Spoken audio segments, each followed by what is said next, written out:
চলো চলো চলো, আজকে তোমাদের সাথে আমি আমার ফার্স্ট মাটন রান্নার এক্সপিরিয়েন্সটা শেয়ার করবো। এক্সপিরিয়েন্স শেয়ার করার আগে তো বলতে হবে আমি কি কি করেছি। চলো তাহলে শুরু করা যাক। বেশি কিছুই না, দোকান থেকে মাটনটাকে এনে ভালো করে ধুয়ে টক দই হলুদ আর কাঁচা সর্ষের তেল মেখে রেখে দিয়েছিলাম রেস্টের জন্য। যা বাবা তুই রেস্ট কর। এরপরে বাকি প্রসেসটা আমি শুরু করে দিয়েছিলাম। কড়াইতে সর্ষের তেল গরম করতে তার মধ্যে গোটা গরম মশলা এবার পেঁয়াজ কুচি দিয়ে দিয়েছিলাম। এবার পেঁয়াজটা লাল লাল ভাজা হয়ে গেলে তার ভিতরে দিয়ে দিয়েছিলাম আদা বাটা, কাঁচা লঙ্কা বাটা, টমেটো বাটা, রসুন বাটা, পেঁয়াজ বাটা।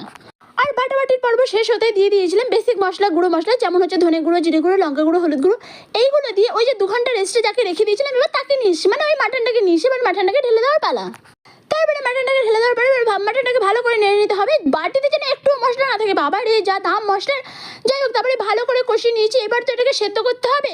আমার বাবা অত ধৈর্য নেই, ওই যে বললাম শর্টকাটে রান্না করবো, তার জন্য ট্রান্সফার করে দিয়েছিলাম প্রেশার কুকারে। এবার প্রেশার কুকারে দিয়ে 4টে সিটি দিয়ে নামিয়ে নিয়েছিলাম শর্টকাটে মাটন রান্না। এই দেখো ফাইনালি আমার মাটন রান্না হয়ে গেছে। চলো তাহলে এবার খাওয়া শুরু করা যাক। ও তোমাদেরকে দেখিয়ে নিয়ে, এই দেখো আমার মাটন রান্না। তোমরাও কিন্তু